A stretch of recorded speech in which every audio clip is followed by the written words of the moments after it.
On this episode of the LinkedIn Ads Show, we're talking about the biggest oversight that LinkedIn made on their ad platform, the feature that is constantly requested.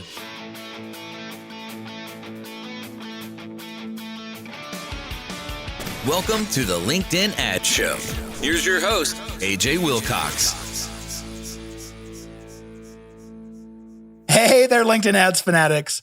Whether you call it day parting or ad scheduling, one of the most requested features that I've heard for LinkedIn ads is the ability to turn ads on and off at certain times of the day or certain days of the week or certain times of the week. I've personally asked LinkedIn for this at every chance I've gotten, and so far the request has fallen on deaf ears. Today we're doing another deep dive, and we're talking about why day parting is important and how to analyze your traffic patterns during the day. In the news, by the time you hear this episode, I'll be on an Alaskan cruise. Now, I love cruises, but every time I've gone, it's been to somewhere warm with beaches. Well, it's no surprise I'm a ginger, which means I'm naturally allergic to the sun. Seems like Alaska will be the perfect trip for my fair skin. This will be my first vacation since the beginning of COVID, and I'm excited to finally unplug. And I'm hopefully going to be back here in a couple weeks with a brand new action-packed episode and coming from a clear and rested brain. All right, enough about me. Let's go ahead and hit it. All right, so what is day parting or what is ad scheduling? This is simply the act of being able to turn your ads on and off during certain times. And of course, all of the major ad platforms have this. LinkedIn seems to be the only one who hasn't developed this feature. Facebook has it, Google has it, Microsoft Ads, and probably, honestly, everyone else. The reason why I call this LinkedIn's biggest miss is that if you look at all the other platforms out there, traffic patterns are very undefined. But here you have LinkedIn, where people tend to use it on a normal schedule that you can predict because of business hours. We've had so many clients request, hey, we don't have a sales team in on Saturday and Sunday, so we don't want to drive leads on those days, but let's keep running every other time.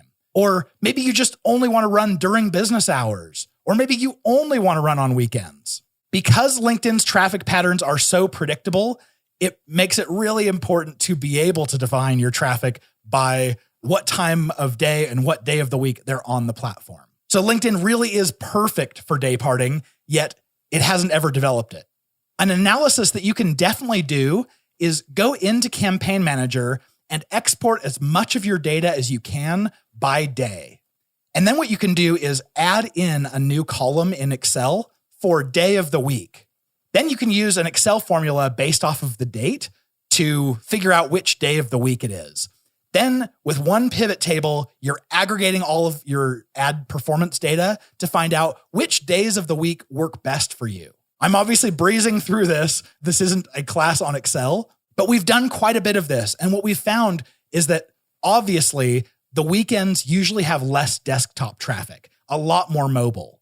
So surprise, surprise, if you're advertising using text ads or dynamic ads, you're probably not going to see much action on the weekends. As opposed to sponsored content and sponsored messaging, you'll probably see a lot more traffic on the weekends than the other ad formats.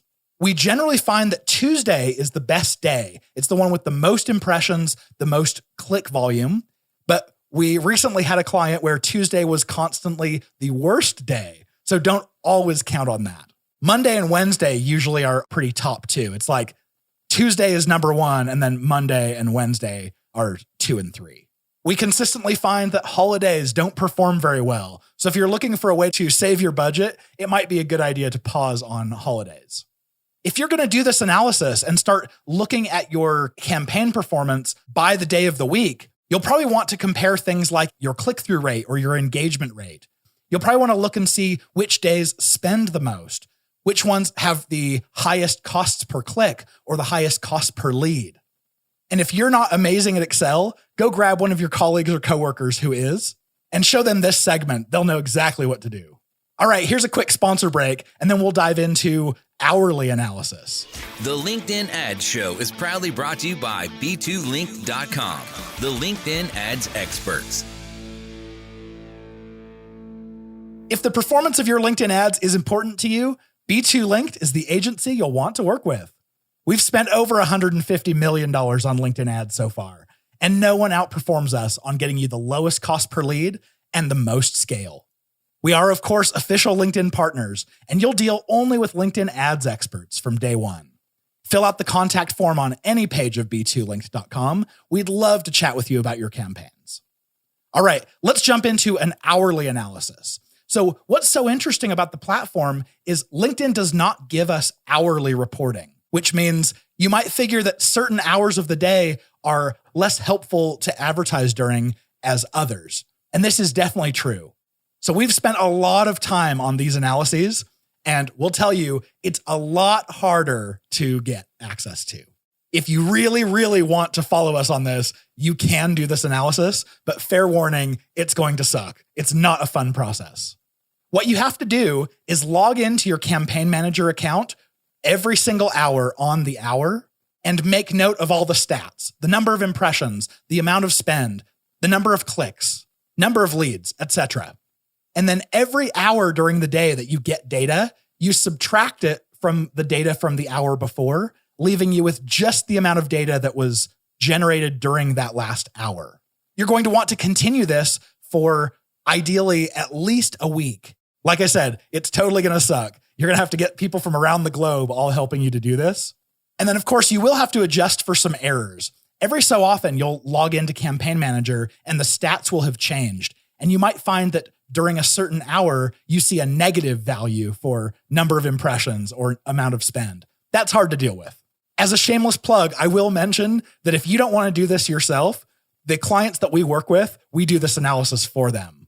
Now, if you are going to do this yourself, I've got 3 suggestions for you.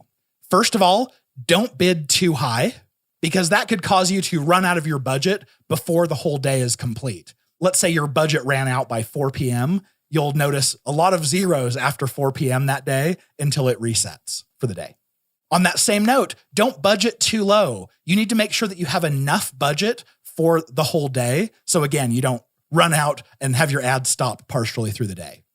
This analysis is much, much better if you have high budgets and high bids, because what that's going to give you is not just a limited amount of like the number of impressions by hour that your audience sees, but if you're bidding high enough or aggressively enough, that impression volume by hour will show you what the traffic pattern of your ideal prospects looks like. And that can be really powerful. You might find that, wow, my audience starts to wake up around 6 a.m. and it looks like they go into the office around 8 a.m. or start working around then. You can see little bumps along the way. When we're doing this analysis, we're looking for things like which hours of the day have higher volume or are less expensive or have higher conversion rates. You want to take into account what your costs per click are during the day, or your costs per lead or conversion rates. And be aware, if you're analyzing your costs per lead and your conversion rates, you have to be using LinkedIn's lead gen forms. You can't count on LinkedIn's conversion tracking off of your website to allow you to do this, because there is a significant delay that could land in the next hour or multiple hours later. So it's a lot better if you're using the lead gen forms. But look for the volume of clicks by hour. Look for your volume of impressions that tells you like when people are most active on the platform during the day, which days and which hours. And of course, look at your click-through rates to see when people are paying the most attention. If you tell your LinkedIn rep that you're doing an analysis like this, fair warning, you will hear them say that when you pause a campaign, it resets your relevancy score. Well, this is absolutely not true from our experience. I say pause away. You have to ask yourself, why would LinkedIn be telling me this? Well, it's because they want your money. If you ever pause your account, less money is probably going to them. But let's dive in a little bit. Why would your relevancy score get reset if you paused? Well, I could see LinkedIn saying that if you pause an ad or a campaign for too long, then enough time has passed that maybe it's no longer timely to them. So they've got to reset the relevancy score to allow you to have your ad prove itself again. I've heard some reps suggest that maybe if you pause for 2 weeks at a time, maybe it resets it. But I would say it's really, really similar to launching a new ad, where that campaign itself, if it has a high relevancy score, then the ad that you launch within it, whether it's an existing ad that's been unpaused after 2 weeks or something, or if it's a brand new ad, it's still going to borrow from the relevancy score of the campaign. And so if your relevancy score is still strong, that ad should still be able to pick up fast and be good to go. So even if our relevancy score resets, I'm not too worried about it. But of course, if you have heard or experienced differently, please let me know. This is just from our experience, but I will say that we have done a lot of ad scheduling and dayparting on the platform, and we haven't noticed any deleterious effects from it. But if your experience is different, we would absolutely love to know. So make sure to email us at podcast@b2linked.com and let us know what you've seen. Once you've done this analysis and you find out what times of day or what days of the week work better for you, it's time to actually try this out. You can either do this manually or with a third-party tool that can pause and unpause your LinkedIn campaigns for you. But do make sure that you've done this analysis before you start dayparting your campaigns, because we don't want you to go in with the assumption that weekends or after hours are bad. You really need to run ads during those times and then sample and actually do the analysis to prove it. Because if you are just randomly pausing or unpausing your account where you think, your results may not be what you're trying to go for. And of course, it goes without saying probably, but when you're thinking about what times do you pause, it probably makes sense to pause during those times where performance is lowest. I mentioned this is something we've asked LinkedIn a lot for, and they've never given it to us. So what we did is we actually built our own internal proprietary tool to do this dayparting for us. And by doing it, we've seen some pretty extreme successes of being able to analyze and show ads only during specific times. If this is something you want help with, like I said, clients of B2 Linked, we do this analysis for you, so you don't have to do it yourself. So I realize this is a bit of a shameless plug, but we'd love to help you with this analysis and research and help you perform better. Plus, dayparting is not the only set of tools we've created. We've created the ability to create and edit both campaigns and ads in bulk. So when you work with us, we're able to move faster than anyone else can. If something's not working well, we can pivot quickly. And of course, we can launch faster to take more advantage of opportunities. I hope that I've provided enough value to all of you so that you don't mind a shameless plug every now and then. So I'll leave it there at that.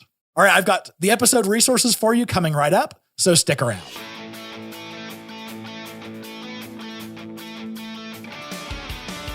Thank you for listening to the LinkedIn Ad Show. Hungry for more? AJ Wilcox, take it away.